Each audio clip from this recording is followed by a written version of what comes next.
इस कार्यक्रम के प्रायोजक हैं कृषि एवं किसान कल्याण मंत्रालय, भारत सरकार। हर जोखिम से निकल कर फसल आए, सुरक्षित हो जाए। फसल बीमा से हर किसान अब आत्मनिर्भर हो जाए। संकट के समय प्रधानमंत्री फसल बीमा योजना किसानों के लिए वरदान है।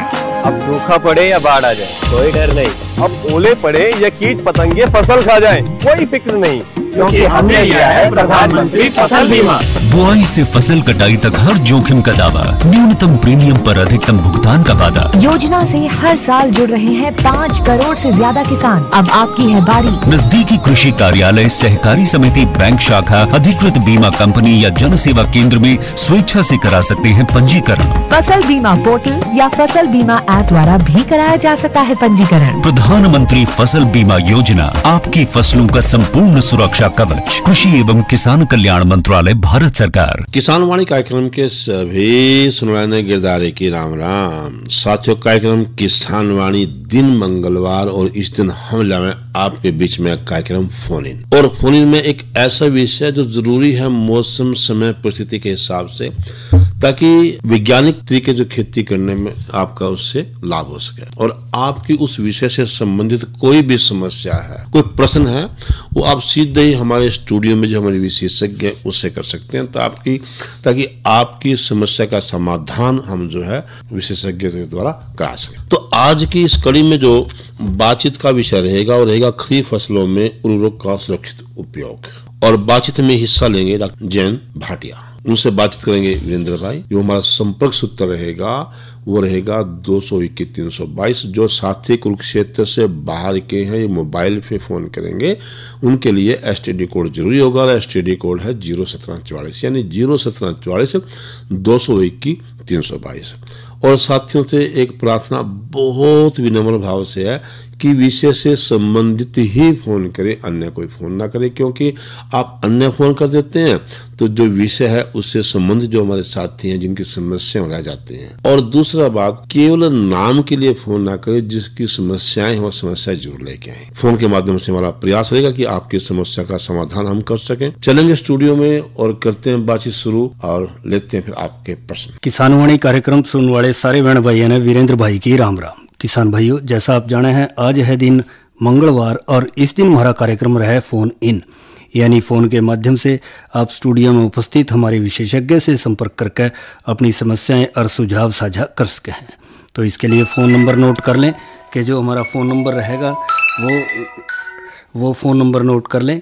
और फ़ोन नंबर है 01744221322। फ़ोन नंबर एक बार फिर नोट कर लें किसान भाई, 01744221322। और हमारा आज का विषय है खरीफ फसलों में उर्वरकों का सुरक्षित उपयोग। और विशेषज्ञ हैं डॉक्टर JN भाटिया जी, पूर्व कृषि वैज्ञानिक, कृषि विज्ञान केंद्र कुरुक्षेत्र से। और जैसा भाइयों आप जाने हैं कि बरसात का मौसम चल रहा है, खरीफ की फसलें अपनी बढ़वार की अवस्था में चल रही हैं, चाहे वो दलहनी है, चारे वाली फसलें हैं, या फिर जो सबसे अहम फसल है और वो है धान की फसल। तो इसके साथ साथ ये भी देखा जा रहा है कि बरसात भी अच्छी खासी हो रही है अलग अलग जगहों पे। तो उसी अनुसार जो है बरसात के रूप में आप देखेंगे कि ज़्यादा पानी है तो निकालने की व्यवस्था करी जाए। और उसके साथ साथ जो है इस बात का भी ध्यान रखें कि कोई भी एक दूसरे के नाके ना रुके ना, पानी ने चलता रहने दो, आगे से आगे जान दो, तो अपने आप पानी का स्तर जो है कम होगा और फसलों का नुकसान भी कम होगा। इस विषय पे जो आप ध्यान देंगे तो उसमें कोई किसी प्रकार की दिक्कत नहीं आनेगी। यदि आपको ऐसा कहीं लगेगा भी तो उसमें जो है, क्योंकि ज़्यादा देर पानी खड़ा रहेगा तो उसमें आ जाएगा। तो इसी के साथ साथ हम बातचीत का, जैसा हमने बताया था कि आज के हमारे विशेषज्ञ हैं डॉक्टर JN भाटिया जी, तो भाटिया जी से भी प्रश्न करेंगे कि अभी खरीफ फसलों में उर्वरकों का सुरक्षित उपयोग किस तरह से किया जाए। तो डॉक्टर साहब, आपका स्टूडियो में स्वागत है। और इसके साथ साथ आप देख रहे हैं कि आजकल खरीफ की फसलें अपनी बढ़वार की अवस्था में चल रही हैं, तो बरसात का मौसम भी पूरे अपने चरम पे है। और जैसा हम जिक्र कर रहे थे अभी कि अभी पानी भी ज़्यादा हो जाए तो कई समस्याएं भी हो सके हैं उनमें। और किसान भाइयों के लिए सबसे पहले जानकारी तो हम ये जानना चाहेंगे कि उर्वरकों का उपयोग कहाँ तक उचित है। बिल्कुल जी। देखो, आपने बिल्कुल जो है सही प्रश्न किया। जिस हिसाब से आजकल जो बरसात चल रही है, यहाँ और भी मतलब एक तरह से जो ये मतलब हमारा जो आज का जो विषय है कि मतलब जो संतुलित खाद है वो और भी अहमियत मतलब जो रखता है। जैसे हम बात करें कि संतुलित प्रयोग का मतलब ये है कि हमें जो है 3 तो है हमारे मुख्य तत्व, नाइट्रोजन है, फास्फोरस है, पोटास है, मतलब जो फसल को हमारी को जो चाहिए एक तरह से। हाँ, तो इसलिए ये तो हमें जो है तीनों देने ही है। साथ में कुछ जैसे जो सूक्ष्म तत्व भी हैं वो भी मतलब जो है एक तरह से जो है हमारी जो फसलों को चाहिए, जिसमें जो अलग अलग हैं, और कुल मिला के जो है 18 तत्व हैं से जो पौधे को अपनी जो है पूरी बढ़वार के लिए चाहिए। यानी डॉक्टर साहब यूं नहीं है कि भी अंधाधुंध देखा देखी नहीं, बिल्कुल नहीं सर, उर्वरकों का प्रयोग करे चले जाएं। हाँ। तो सुरक्षित और संतुलित उपयोग ही वही है जो हम जरूरत के अनुसार। बिल्कुल। और दूसरा ये है क्योंकि जैसे जितनी भी हम फसलें उगा रहे हैं सबकी जो मतलब जो है अलग अलग जो उत्पादन है, और बड़ा मैं तो दुर्भाग्य कहूँगा एक तरह से, हमारी 2 मुख्य फसलें हैं, एक तो गेहूं है और एक धान है जी। दोनों ऐसी फसलें हैं जो बहुत ही ज़्यादा मतलब एक तरह से उर्वरक लेती हैं, उत्पादन भी बहुत होता है इनका एक तरह से। हाँ। तो यहाँ पर जो देखने वाली बात यह है कि हमारे जो किसान है ना, सिर्फ एक ही खाद पे ज़्यादा जोर दे के रखते हैं, जैसे यूरिया। तो इसके साथ साथ जो है हमें पोटास भी देना है, फास्फोरस भी देना है एक तरह से, और जो है और तो जो तत्व जो कम हो रहे हैं हमारे यहाँ, जैसे जिंक की तत्व की कमी आ गई है, लौह तत्व की कमी आ गई है, कहीं कहीं जो है मैग्नीज तत्व की भी कमी आ गई है। तो सबसे पहले तो प्रश्न ये उठता है कि हमें अपने खेत की तासीर का पता होना चाहिए। हाँ भाई, कैसा खाद की जरूरत है भी या नहीं है भी है, कितनी है या वही लग रहे। हाँ। कई बार किसान भाइयों के मन में डॉक्टर साहब एक यह भी भावना आ जा कि एक कट्टा फालतू घेर दो, क्या 40-50 किलो लगेगा, और भाई उससे जो है 4-5 कुंटल झाड़ बच जाए। नहीं, बिल्कुल नहीं। तो क्या ये सही है भावना? नहीं, बिल्कुल गलत है ये। क्योंकि मैं बता दूं आपको, यदि मान ले आप एक खाद ज्यादा डाल रहे हो जी, तो वो दूसरे जो तत्व है ना उन पे भी असर डालती है, जो सूक्ष्म तत्व होंगे। सूक्ष्म तत्व है, मान ले आपने नाइट्रोजन ज्यादा दे दी जी, तो जितने भी सूक्ष्म तत्व है उनकी उपलब्धता ही नहीं होगी जमीन में से। अच्छा। हाँ, ये भी फर्क पड़ेगा। है आपकी जमीन में वो, लेकिन पौधा नहीं ले पाएगा उनको, क्योंकि वो जो ऊपर से दिया है वो ज्यादा प्रभाव कर गया उसका। बिल्कुल। तो इसलिए ये जरूरी है कि हमें मतलब जो है 3-4 साल में एक बार अपनी जो जमीन की तासीर है ना उसका पता होना चाहिए, और इसके लिए मिट्टी की जांच जो है करवा लेनी चाहिए, बहुत जरूरी है। हाँ, नहीं, ये आपने बहुत अच्छी बात बताई डॉक्टर साहब कि 3-4 साल में जो है मिट्टी की जांच जरूर करावें, और इसके साथ साथ जो है उपयोग उसके अंदर कराया जाए। और जैसा कि देखा देखी लग रहे हैं कि भाई उसने 4 कट्टे पाए, मैं 5 कट्टे पा दूंगा, भाई झाड़ बच जाएगा। या कई बार जैसे धान की फसल की अमूमन मिसाल लें डॉक्टर साहब, इन दिनों ये हो जाए भाई बराबर वाले का खेत तो काला दिखाई दे रहा है, तेरे वाला पीला पीला सा दिखाई दे रहा है। नहीं, भाई इसमें तो खाद की कमी है, यूरिया की और पा दे। इसमें 2 नुकसान और हैं। एक तो ये है कि यदि आप ज्यादा खाद डालोगे जी, तो उसमें क्या होगा, आपकी काली फसल होगी जी, तो कीड़े मकोड़े ज्यादा आएंगे, बीमारी ज्यादा आएंगे। अच्छा, वो उसकी तरफ आकर्षित ज्यादा होंगे। बिल्कुल, ये तो देखो नेचुरल ला है एक तरह से। तो हाँ, ये आपने अच्छी जानकारी दी डॉक्टर साहब कि भाई ये ना देखा रंग खड़ा करना है उसका, ये देखना है उसको किन की जरूरत है। अच्छा, दूसरी एक और है इसमें प्रश्न, एक और आता है कि किस स्टेज पे आपने खाद डालना है। हाँ, ये भी है, समय की जरूरत, समय की बहुत जरूरत है एक तरह से, क्योंकि हम बार बार ये कहते हैं कि जो नाइट्रोजन खाद है ना वो शुरू में सिर्फ हमें 1/3 देना है। अच्छा जी। और जो आपका फास्फोरस है, आपका पोटास है, वो शुरू में दे देना है सारा, नीचे जब खेत तैयार कर रहे। हाँ, क्योंकि ये ऐसे तत्व हैं जिनको जो मतलब जो है पौधा ले ही नहीं पाता, मतलब बड़े धीरे धीरे अवस्था में छोड़ते हैं। जहां डाल दिया आपने वहीं से मतलब जो है जड़ों में ही नहीं डाल दिए तो पौधा ले लेगा, यदि ऊपर पड़े रहेंगे तो उनको पौधा ले नहीं पाएगा। दूसरा एक और भी मतलब इसमें व्यवस्था है कि आपने जो है यूरिया कब देना है। अच्छा, मतलब मैं बताऊं आपको, रिसर्च करने की कोई जरूरत नहीं है, बहुत सारी रिसर्च कर दी है हमारे वैज्ञानिकों ने, जितनी भी टेक्नोलॉजी दे रखी है ना, यदि हम उनका भी 20-25% कर लें जी, तो हम फिर भी उत्पादन बढ़ा सकते हैं। ये भी आपने सही कहा कि बजाय के हम अंधाधुंध लगे रहे। अब मैं बताऊं आपको, यदि मान ले 100 किलो यूरिया डाल रहे हो आप जी, तो पौधा सिर्फ 41 किलो ले पाता है उसमें से। अच्छा, 100 में से अब आप देख लो 59% कहाँ चली गई, कहाँ चले गए। एक तो वो जमीन में चली गई क्योंकि नाइट्रोजन है, पानी में घुल जाती है, पौधे की पहुंच से बाहर चली जाती है। दूसरा, यदि मान लिया आपने जिस टाइम धूप पड़ रही है उस टाइम खाद दे दिया, वो नाइट्रेट बनकर ऊपर उड़ जाएगी। उड़ जाएगा। तो ये चीजें बहुत जरूरी हैं। मतलब जो है भाई, आपने संतुलित खाद तो डालना भी है, किस टाइम डालना है, कितनी डालनी है, स्टेज कौन कौन सी है। सब ये भी देखा गया है, जैसे अब धान की फसल चल रही है। हाँ जी, हाँ जी। कई बार तो ये कहते हैं भाई मैंने तो 40 दिनों में ही जो है चारों खाद पूरे कर दिए। हाँ हाँ, क्या ये उचित है? जबकि सही वैज्ञानिक तरीके से तो मेरे ख्याल में 15-20 दिन का तो अंतर चाहिए। नहीं, बिल्कुल इसमें ये है, देखो आमतौर पे ये कहते हैं हम 45 से 50 दिन में यदि आपकी जो खाद पूरी हो जानी चाहिए। इसके पीछे लॉजिक है, इसके पीछे ये लॉजिक है कि इस टाइम उसकी जो जरूरत है ना, वो पूरा जो आपका जैसे फुटाव हो गया, सारे का सारा कल्ले बन गए जी, तो फिर उसको खाद की जरूरत नहीं है। यदि हम बाद में खाद देंगे, मान लें 55 दिन के बाद देंगे हम खाद, कई बार किसान देखते हैं हमने, हाँ, देते भी हैं, तो उसमें क्या होगा, उसमें आपका फुटाव तो ज्यादा हो जाएगा, लेकिन जो इफेक्टिव टिलर आएंगे, जो मतलब बालियां आएंगी, वो मतलब कम होगा। अच्छा, उससे क्या होगा, आपका जो है मतलब पोटास बनेगा, मतलब जो कहते हैं वो कबाड़ सा बनेगा। हाँ, और जो दाने कच्चे पक्के रहेंगे आपके। हाँ, क्योंकि टिलर तो बहुत ज्यादा आ जाएंगे आपके। जी जी, इफेक्टिव टिलर कम आएंगे, तो ज्यादा आने की वजह से क्या होगा, दाने कच्चे पक्के रहेंगे। तो इसलिए ये बहुत जरूरी है कि जो मेनली अपनी फसलें हैं, जैसे गेहूं की बात करें, यदि हम धान की बात करें, या तो उनमें हम 50 से 55 दिन में हमें खाद पूरा कर लेना चाहिए हमारा जो है वो मुख्य खाद, क्योंकि उस टाइम जो पौधे की जो है ना पूरी भड़वार हो जाती है, पूरी टिलरिंग हो जाती है, और बाद में जो इतने तत्व पड़े हैं आपके उसके अंदर, उनसे जो है आराम से वो अपना जो है लाइफ साइकिल जो है पूरा कर लेता है। अच्छा, कई बार डॉक्टर साहब कुछ तरह के, जैसे आपने सूक्ष्म तत्वों का जिक्र करा, हाँ जी, और वो नीचे से कम है खेत में, हाँ जी, पौधा लक्षण भी दिखा रहा है, बिल्कुल, और ऊपर का समय रहा नहीं। हाँ जी, हाँ तो जी, कई बार किसान भाई जो है उसका ऊपर से छिड़काव कर दें गोल बना के, बिल्कुल, क्या ये उचित है? बिल्कुल, ये बहुत किस अवस्था में करना चाहिए और कितना करना चाहिए? हाँ, देखो बिल्कुल, हाँ बिल्कुल उचित है। जैसे हम देख रहे हैं कि आजकल जो है हमारी जमीनों में जो है इतना दोहन हो रहा है, हाइल्डिंग वैरायटी हम ले रहे हैं सारे के सारे, और आदमी जो है ये नहीं देखता मेरी जो मिट्टी की तासीर क्या है, मेरे पास संसाधन क्या है, वो सिर्फ हाइल्डिंग वैरायटी की तरफ भागता है कि ज्यादा उत्पादन देने वाली हो।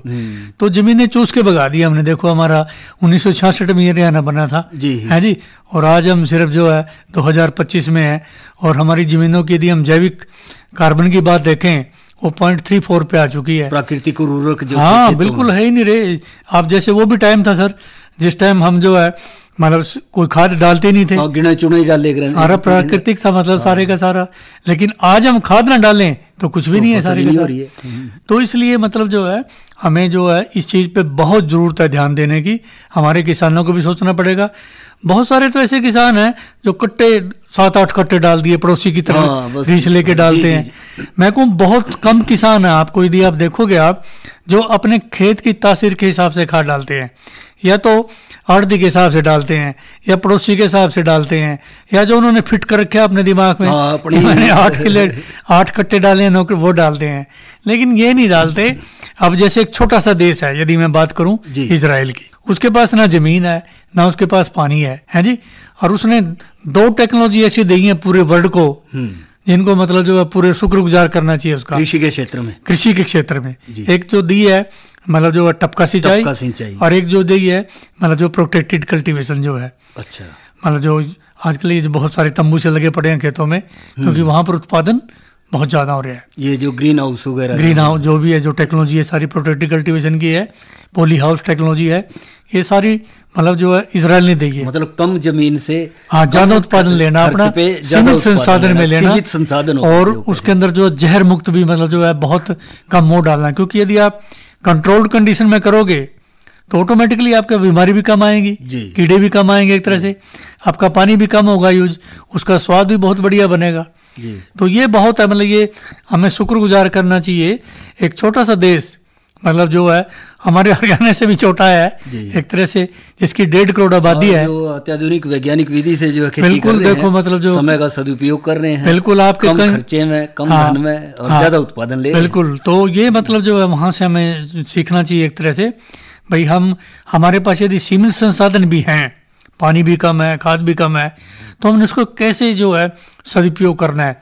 अब अब तत्व की बात आ जाए, जैसे आपकी जैसे हम जिक्र कर रहे थे कि जो जिंक है वो हमारी मिट्टियों में बहुत कम है, मतलब जो है 30-40% जो है खेतों में मतलब कमी पाई गई है। और ज़्यादातर ये भी देखा गया डॉक्टर साहब के किसान भाई भी जो है जिंक पोटाश वगैरह या लौह तत्व है इनका उपयोग कम करें, ज़्यादा तो फास्फोरस यानी डीएपी और यूरिया की तरफ जोर ज़्यादा है। बिल्कुल, तो इसीलिए मतलब जो है उसकी जो पूर्ति है ना, अब यदि हम पोटाश है, जैसे पोटाश के गुण अलग है। पोटाश एक तो जो है मतलब जो है पौधे को ताकत देता है और जो है चमक भी देगा, चमक देता है, एक तरह से बीमारी कीड़े नहीं देता। फास्फोरस है जो जड़ों का विकास करता है, मतलब और जो डिस्टेंस है बीच में कल्लों की उनको जो है कम करता है। अब यदि हम बात करें नाइट्रोजन की, नाइट्रोजन जो तत्व है मतलब फुटाव करता है, हरियाला क्लोरोफिल बनाता है, तो पोटाश जो नाइट्रोजन की वो कमी थोड़ी पूरी कर देगा। हाँ। और जो मुख्य जो दो आपके जो सूक्ष्म तत्व हैं, अब सूक्ष्म तत्व की बात करें, हमारे यहाँ जो है जो जिंक तत्व की कमी है आमतौर पे 20-25 दिन के बाद उसके लक्षण आते हैं। आपने देख रहे होगा आप कि जो है जैसे जंग लग जाते हैं, पत्तों में लग जाता है, पौधे का विकास रुक जाता है, वहीं पौधा बिल्कुल जो बौना रह जाता है एक तरह से, और जो है भटवार कम होती है। और यदि आप मान लें वो यूरिया डालते रहोगे, आप उसकी लक्षण की पूरी नहीं करोगे जिंक की कमी की लक्षण, तो ऑटोमेटिकली आपका उत्पादन कम हो जाएगा जी, है जी, क्योंकि पौधे बौने हो जाएंगे, जड़ें काली हो जाएंगी उसकी, उनमें जो है आपके बाल भी छोटी रहेगी और जो है वो जो लेट भी पकेगा। मतलब मान ले एक खेत में आप जिंक दे रहे हो, दूसरे में जिंक नहीं दे रहे होगे, तो जिसमें आप जिंक दे रहे हो उसमें उत्पादन भी ज़्यादा आएगा आपका, वो टाइम पे पकेगा, उसकी बाल भी लंबी होगी। और ये जो दूसरा ऐसा खेत है जिसमें आप बिल्कुल भी नहीं जिंक दे रहे हो या कम दे रहे हो, तो वो लेट भी पकेगा, उसमें जो उत्पादन भी कम होगा, आपका जो कच्चा पक्का खेत रहेगा एक तरह से। तो हर इसकी जो है कि जैसे आपने जिक्र किया था भी कैसे करें, जैसे शुरू में तो यदि हम दे रहे हैं जिंक तो या तो शुरू में डाल दें हम, क्योंकि मैंने बताया था जितने भी खेत की तैयारी के दौरान, हाँ खेत की तैयारी के दौरान आपका यदि आपने डीएपी डालना है, यदि आपने पोटाश डालना है, यदि आपने फास्फोरस डालना है और यदि आपने जिंक डालना है, ये खाद शुरू में देने हैं, क्योंकि ये खाद है ना मूवेबल नहीं है, एक जगह से दूसरी जगह नहीं जाते, तो इसलिए इनको जड़ों के नीचे देना बहुत जरूरी है जी। और जो आपका नाइट्रोजन है इसको आप कभी भी दे सकते हो, क्योंकि मूवेबल है तो पानी में भी घुल जाता है, तो इसलिए उनको देना जरूरी है। यदि मान लो भी लक्षण आ गए आपके, जिंक के लक्षण आ गए, मैग्नीज के लक्षण आ गए, लौह तत्व के आके अक्सर बाद में आते हैं, जैसे आप सीधी बिजाई करोगे तो डेफिनेटली उसमें जो आपके लौह तत्व के लक्षण भी आएंगे और जिंक के भी आएंगे। तो उसके लिए जनरली हम जो है स्प्रे रिकमेंड करते हैं, क्योंकि जो स्प्रे यदि करेंगे हम तो ऑटोमेटिकली जो है उसमें। डॉक्टर साहब चर्चा हमारी जारी रहेगी एक फोन कॉल के बाद। हेलो हेलो हेलो, हाँ जी, राम राम जी। राम राम जी। आपका नाम? हाँ, गुलाब सिंह जी। गुलाब सिंह जी, कहाँ से? ये लालपुर जी। हाँ जी, अपना प्रश्न। जीरी देना 1500 जीरी है जी। अपना प्रश्न करें। हैं जी? हाँ, क्या कह रहे थे, अपना प्रश्न करें। हाँ, 1509 जीरी है जी। और निचले ना पत्ते, निचले पत्ते सूखे लगे दीजिए जी। 22 जून के जी। कितने दिन की होगी? 22 की लगी थी जी। अच्छा, 1509 जीरी है डॉक्टर साहब, नीचे से पत्ते जो है पूरे से। हाँ जी, नीचे से ना पत्ते सूखे और नीचे सारा ऐसा रह जाए, नीचे पराली से बन रही हो और जुलस से गए मतलब नहीं जी कुछ। देखो उसमें आजकल जो मौसम चल रहा है ना, जैसे आप देख रहे हो बरसात लगातार हो रही है, बादवे में भी हमने तो कभी बरसात देखी नहीं थी पहली बार देख रहे हैं हम एक तरह से। तो हाँ जी, बरसात बहुत हो रही है। हाँ, बहुत ज्यादा हो रही है। और हाँ जी, नमी यदि ज्यादा होगी तो ऑटोमेटिकली ये होगा कि उसमें बीमारी भी ज्यादा आवा, कीड़े भी ज्यादा आवा। हाँ जी, हाँ जी, हाँ ये तो मानते हो मेरी बात आप? हाँ जी, बिल्कुल बिल्कुल सहमत है जी इस बात से। तो इसलिए जहाँ तक मेरा ख्याल है कि जब भी आपका जो मौसम खुल जाए, हाँ जी, उसमें मेरे को ऐसा लगता है सीथ ब्लाइट जो बीमारी है, जैसे जो पत्तों पे आ जाती है, बिल्कुल जैसे सांप की कांगड़ी बन जाती है ना, वो धब्बे से तो है नहीं जी, वो है जी, मतलब धब्बे से बन जाना सीथ ब्लाइट में जी। हाँ जी, हाँ जी, धब्बे से तो है नहीं, निचले पत्ते ऐसे सूख रहे हो तो पराली से बढ़ रही नीचे। और जैसे अब बालों ठीक है, सूखने लग रही बालों पे फिलहाल तो कोई असर दिखता नहीं जी। अच्छा अच्छा, हाँ, नीचे से पराली हो रही बस, वो पे अच्छा जो पाड़ का देखा भी वो तेला काला तेला रो जो भी वो भी साफ है पेटा जी नीचे से। अच्छा वो है। हाँ जी। तो इसमें तो ऐसे ही है सर, आप जब भी जैसे कितने दिन ले लेगी अभी? अभी तो शायद जी इस महीने में कट जाएगी। इसी में कट जाएगी है? हाँ जी। तो मतलब 15-20 दिन ले लेगी। जी जी जी 20 दिन मान कर चलो जी। तो इसमें ऐसा करना सर, जब भी खुल जाए ना मौसम अपना, हाँ जी, इसमें एक तो जो है आप जो पल्सर वगैरह आती है आपकी, जो पल्सर है, हाँ जी ये फंगीसाइड जी। हाँ फंजीसाइड है, और हाँ जी। एक कीटनाशी ले लेना, मतलब ठीक है जो जी। दोनों मिलाकर इसका स्प्रे कर देना एक अच्छी मौसम खुलते ही। ठीक है जी, ठीक है। बस ठीक है तेले डॉक्टर वाली, साहब। क्योंकि इसी की वजह से है कि नमी ज्यादा है आमतौर पे, और उसी की वजह से मतलब जो तेला वगैरह चलाई काफी देने के जी, पर परमात्मा दे रहा है जी पानी। हाँ नहीं चलो अब तो क्या करें, तो देखो चारों तरफ ही हो रहा है जी, अब बरसात प्रकृति का के आगे मौसम। सर चलता नहीं है। तो हाँ आप हाँ जी, हाँ जी। पंजाब में अच्छा, देखो आप क्या हालत हो रहा है बेचारे किसानों बहुत का। बहुत बुरा हाल हो रहा है जी। हाँ जी हाँ जी। अच्छा ये लोगों की फिर भी अच्छी सोच है जी, बहुत बढ़िया काम कर रहे जी, अनाज भूस वगैरह पहुंचा रहे जी वहाँ से। नहीं चलो वो तो करना चाहिए सहायता सर। तो करनी चाहिए हाँ। गुलाब सिंह जी, सभी को एक दूसरे की, क्योंकि ये तो प्राकृतिक आपदाएं हैं, उसमें एक दूसरे का साथ लेकर चलेंगे तो सबका फायदा रहेगा। तो बात कर रहे थे हम, जैसे कि भाई यदि मान ले आपने खाद नहीं डाला जी। या बाद में किसी चीज़ के लक्षण की कमी आ गई और ऑटोमेटिकली आपकी खाद पूरी हो चुकी है, जी। तो उसमें ये है कि आप खेत में डालने की बजाय यदि आप उसका छिड़काव करोगे, मतलब घोल बना के, वो ज़्यादा बेहतर होगा। अच्छा, घोड़ बना के करते हैं। हाँ, जैसे कहते हैं ऊपर से टिक्का लगा दिया बस। हाँ बिल्कुल, जैसे हम ग्लूकोज जैसे दिया जाता है जी। इंसान को, सेम उसी तरह से उसका जो असर है बहुत जल्दी आता है। तो इसीलिए हम ये कहते हैं भाई, मान ले आपके सूक्ष्म तत्व हैं, आपकी जिंक की कमी आ गई, आपकी लोह तत्व की कमी आ गई, तो उसमें हम जो है जैसे हम 0.5% छिड़काव करते हैं जी। अपने जो जिंक का, और जिंक को छिड़काव करने से पहले हमें इसको न्यूट्रलाइज करना पड़ेगा, न्यूट्रलाइज। क्योंकि यदि हम इसको ऐसे सीधा ही स्प्रे कर दिया ना, ये आपकी फसल चला देगा। तो इसलिए या तो चूने के साथ 2.5% या फिर यूरिया के साथ में, यूरिया के साथ। वो मतलब आपने यदि मान ले 1 एकड़ में आपने छिड़काव करना है, 100 लीटर आपका पानी लग रहा है, तो आधी किलो आपने इसमें मिला के फिर करें छिड़काव। हाँ जी। डॉक्टर साहब चर्चा जारी रहेगी एक फोन कॉल के बाद। हेलो। हाँ जी, हेलो जी डॉक्टर साहब। हाँ जी, राम राम जी, आपका नाम? राम राम। ये जो बरसात हो रही है जी, जो जीरी का पैमान निसरण लग रही, बाला बाहर आएगी, कुछ रहेगी, इसके ऊपर कोई साइड इफेक्ट होगा बरसातों का?